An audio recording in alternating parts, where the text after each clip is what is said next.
RDC en particulier, en tant que chef spirituel, adjoint à l'église kimbangiste, pour que le message qui nous peut lancer à la fidèle de l'église kimbangiste en particulier, et dans le monde du peuple, à présent.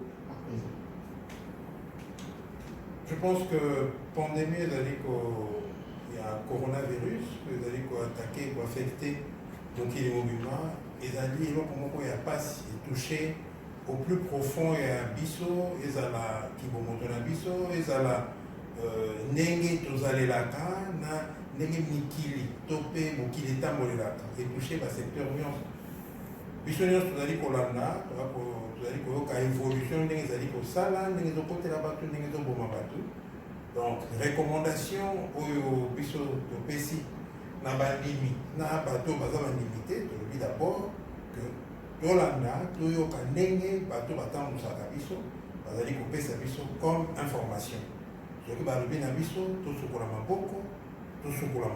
tozala na propreté wana, ezala réflexe tosukola maboko ntango nyonso po ete hygiène na biso ezala garantie que eloko mabe koyela biso te, balobi na biso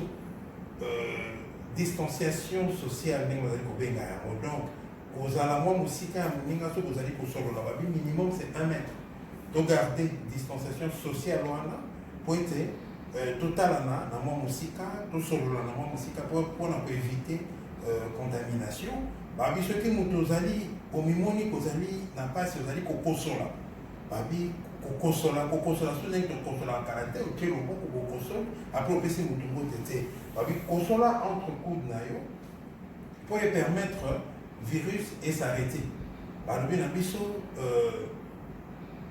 à part que kokosola na coude, babi soki moyen ezali olati masque, lata masque soki omoni koza na problème, lata masque, bapesi mpe banuméro okokobenga po ete intervention ekoka kosalama o se présenter liboso ya bato bazali compétent po ete bakoka kosunga yo, wana ezali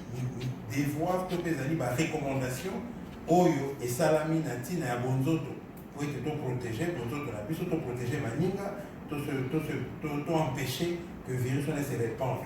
En tant que bandimi mpe, je pense que barecommandation ezali pamba te eloko moko te ekokoya na vie ya kimondimi oyo ezali na sens to eza na signification moko spirituelle te, surtout pandémie ya ndenge wana oyo affecte mokili mobimba.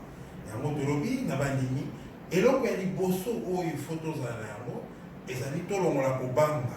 kobanga na sens que toloba ezali mpasi moko ezali koaffecte bato, mais totya kobanga te de peur que kobanga wana elembisa même basystème ya biso moko ya protection ya nzoto, même système immunitaire ekoki kozala atteint soki kaka moto azali na stress akomi kobanga mingi, système nde ekozala atteint na moment wana soki maladie se présente, maladie wana ekoboma mingi, tokokufa likolo ya peur ya kobanga wana. Mondimi réflexe na ye liboso ya kanini na pasi amikangeli amikotisi quelque part ake kobondela ake kolele mpe atata nzambe po ete tata nzambe na mawa na ye yokela biso asalisa biso na pasi oyo alongola biso yango po ete maladi wana ekoka kolonga. Réflexe ya liboso ya mondimi ya mwana kolongola d'abord kobanga kotya elikya na nzambe wana notre part ya spirituel ya mwana ya kibomoto si tolobi yango kosukola maboko, kogarde badistance, kolata masque, barecommandation nyonso esalami wana nde ezali na kibomoto na kibonzambe mondimi chrétien oyo nyonso tobengi croyant ya liboso atie nzambe ne liboso asambela alela asambela po ete tata nzambe akoka kosalisa alongola biso mpasi oyo ezali kotongisa biso. Abdolanda yo église kimbangiste eza partout dans le monde, message nini okopesa na bandimi ya baki église kimbangiste po parce que bozali parmi église oyo boza na bandimi ebele par rapport via maladie oyo, message nini fa okopesa par rapport ya bandimi oyo baolanda siko na monde ati ndenge toluti koloba te tolobi à travers le monde l'état ezali oyo ezali kokamba bato barecommandation ezali kosala tozali komona ke bato baza en confinement, totali na France, totali na Belgique, totali na Canada, na Amérique, bisika nyonso elingo mpe ezali l'état mpe azali l'état mpe aza kopesa barecommandation mpona koprotege population, koprotege bato oyo bazali en bonne santé, to mpe bato bazali koprotege bato nyonso. Donc tolanda à travers le monde, tolanda eloko wana, toobéir, tosala, topratiquer barecommandation ezali kosalama. Et puis ndenge tolobi na bandimi mabondeli ozala kati ya confinement oui mais zwa temps ya kosambela ya kolela po ete tata nzambe na mawa na ye akoka kosalisa po ete maladi oyo ekoka kolongwa et puis soki na kati ya lingomba église kimbangisi tokoki koprofite mpe justement mpona koloba ete na ntango ya pasi na bamoment oyo ya makambo ya makasi nde bato basanganaka bato basalaka bloc po ete bakoka kobunda elongo bakoka kobunda ensemble eza ngonga oyo te ya kotya kokabola bana ya tata nzambe eza ngonga meme mpe ya kokabola bato na kati ya mokili oyo bato c'est le moment tokangana c'est l'occasion oyo epesameli bana ya bato basangana bakangana baza esika moko po ete tokoka kobunda ensemble contre likambo soki tokangani biso nyonso likanisi moko vision moko kotala direction moko na ndimi teke eloko moko ata yani ata pandémie ata guerre ata eloko moko na ndimi teke eloko moko ekoki kolonga volonté ya bato basangani bazali esika moko mokili bato nyonso bapeple nyonso yaka na ntango ya mpasi basanganaka bato nyonso banyokolaka basanganaka toconsidere ke sikoyo maladi tozali konyokola biso lokola maladi ezali konyokola biso c'est l'occasion po ete tokoka kosangana tosala bloc tozala komoko tokunda bakimbangiste botika kokabwana oyo bozali na yango puisque ezali message ezali alerte botika kokabwana oyo bozali na yango bosangana bozonga bisika moko biso nyonso tozonga bisika moko tokokoma makasi koleka ndenge tokende osenga na bandeko na biso bandeko na biso bakatholike to bandeko na biso baprotestant to bandeko na biso bamusulman tozala na en communion de pensée tolela mpona maladi olonga pendant que biso moko toyai na kokabwana ça peut pas marcher yango wana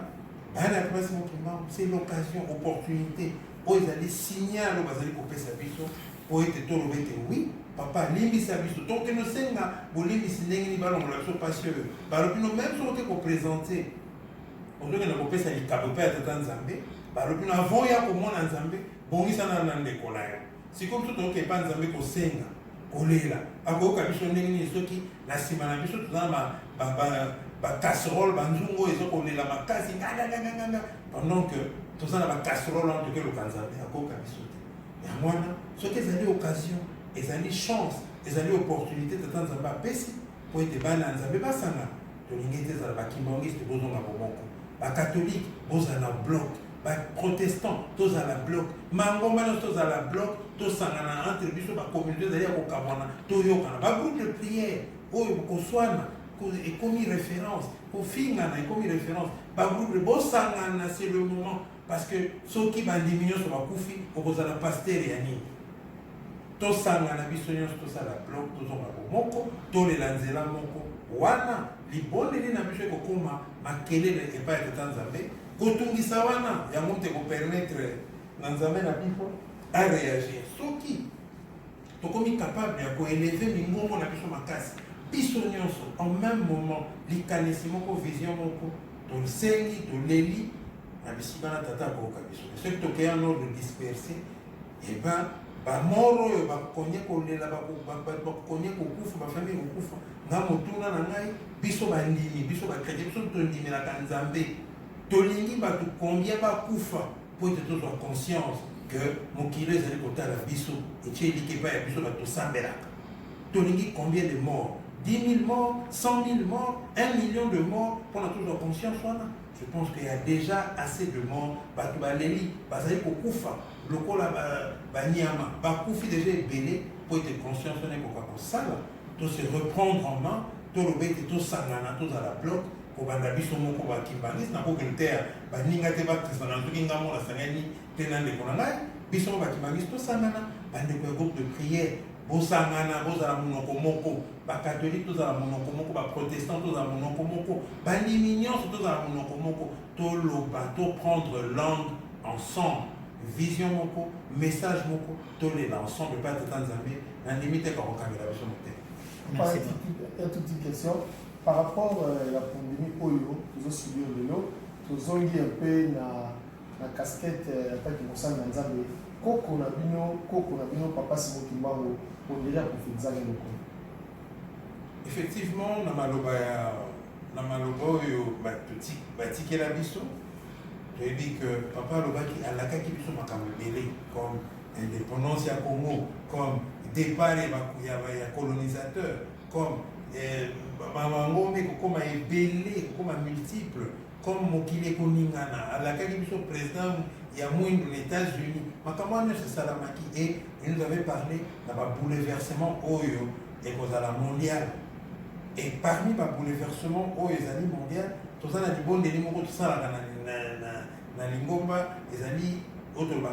prière le 6 avril, le 6 avril dans le colo. Parce que maman bandaki Moussala naï. Avec un congolais, nous sommes là bandoté. Prière le 6 avril 1921, il ne restera pas pierre sur pierre qui ne soit point renversé.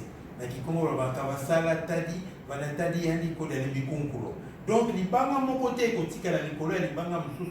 c'est un système, il y a autant de samokili. Et par rapport à la kawana, il y a un monde qui est solo, qui est allé à Bonina. Tous ceux qui ont mort, qui déluge, qui la fin du monde, qui déluge et qui est sûrement mort de Moki.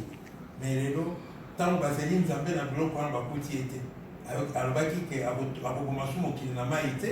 à beaucoup qui n'a monté. Au moins, il n'y a pas de naelo komoko même les gens na mis sur batu boye to ba virus et c'est loko et comment on a même la liste notée comment on a noté ça tellement muké mais même moi na balaka ki biso balobaki ba c'est ki biso mukolomso comment on a litanga ya mai litanga ko ya nebali kasi litanga ne ko provoquer nini et ko provoquer remba vague minini et ko donc litanga ya mwana autre dit comment on a mwana biso photo de la conscience. Donc il dit balaka qui biso yango mais balobaka ce qui est révélé et condamné. Donc ça veut dire que et c'est possible na bana nzambe to koka kokangana to za lesika moko to lelande ya solo po ite tata nzambe alongola likambo yo alaka ki biso. Donc c'est possible. Merci beaucoup.